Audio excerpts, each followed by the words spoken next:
तुमको कुछ खबर पड़ी के ना होगा गफ्फार भाई रोजा रखने के 27वां रोजा रखने के मुझे फोन आया कि अब्बा आखिर रात झगड़े का है न 27वां रोजा रख डालने का आएगा। तो मैंने क्या नमाज बमाज पढ़नी पड़ेगी कि नहीं आखा दिन सुता रहने का। मैंने क्या हाँ क्या रोजा तो मैंने क्या चलो खुदा का खौफ तो आया गफ्फार भाई तुमको आखिर रमजान रोजे ना रखे तुमने पर 27वां रोजा इतना अफजल रोजा तो रखोगे। यूँ तो सब बड़े अफजल रोजे है पर हाँ रोजा ऐसे गफ्फार भाई का फोन आया। मैंने क्या वो मुझे भी यूँ हुआ कि गफ्फार भाई पहला रोज़ा रखने के बरोबर। तो मैं मजदूर यंग कमेटी का प्रेसिडेंट हूँ तो इनके वास्ते कहाँ सम्मान करना पड़े मैंने एक प्रोग्राम रखाएगा बरोबर। अपने रोजा खुल जाए पछी गफ्फार भाई को बुलाने का ना हार पीराने का गफ्फार भाई को ने फोटा पाड़ के रिक्शा में चोटाने का। तो पहला रोजा रखाय गईढे ने पहला रोजा रखाय इतने साला बाप दादा बन गया तो भी पहला रोजा रखाय।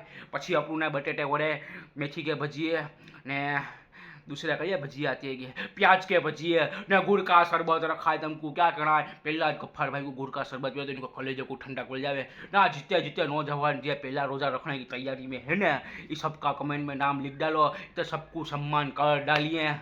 रोजे रखे गया मुसलमान बने गया लोग गईठे साले पहला रोजा रखना है। अब मुझे तैयारी भी करनी है भाई वास्ते हार बनाने का करना पड़ेगा।